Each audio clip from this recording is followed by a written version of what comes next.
Welcome to the ESPN Esports studio. I'm Victoria Arlen. Week 2 is in the books, and it's time for a little reshuffling of the Overwatch League Power Rankings. Emily Rand joins us from sunny Los Angeles. Emily, let's jump right in. Number 5, right. Houston Outlaws back in the top 5 at a 1-3. Only 2 teams in the OWL have worse records. Did they really earn this spot? Yes. They've had the absolutely toughest schedule. They've faced all teams that we're going to talk about later on, and I definitely still think that they are the real deal. Houston and Valiant are kind of the 2 teams that going forward we're looking for Houston to showcase how good they are against some of the mid to bottom tier teams, and then we're really going to see Valiant put more to the test going forward, because I know a lot of people are going to be curious as to why Houston's here and not the LA Valiant, considering that they are still undefeated in match score. And now let's move on to number 4, London Spitfire. I was told to do that. We're slowly losing confidence in the Spitfire. How does this team stabilize after a 1-1 week? So I think going forward they will stabilize. They still have so much talent. They still are one of the best teams.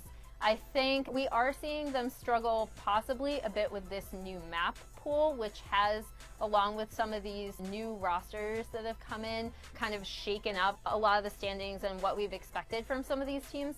But I do think going forward that they will stabilize just because the roster that they have is so talented. And now it is Marathon Monday in Boston, so it's fitting to talk about this next team. Number 3, Boston Uprising, up a spot from last week after an impressive 3-2 victory over NYXL. Walk us through Boston's rise, pun intended. So that was a super... I'm just on a roll right now. No pun intended. No, everyone always does that. Their name is just perfect for it, right? Boston's victory over New York was just super cathartic. This is a team that obviously had to deal with issues that were completely out of their control, and they stepped in, they showed up. Mistakes stepped into the DPS role. His Sombra was amazing. And you really have to look at the consistency that this tank line of Note and Gamsu is really putting out for Boston's dive compositions. They absolutely earned these victories, and going forward we're really looking to see what they can do and if they can challenge for that top spot. Well, coming close to the top spot is number 2, Philadelphia Fusion. Like we thought last week, Philly continues to do it their way and has earned this number 2 spot.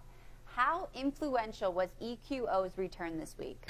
So even though Philly still did all right without EQO, EQO is such a huge part of this team, and as a team, their whole look on maps improves with EQO back.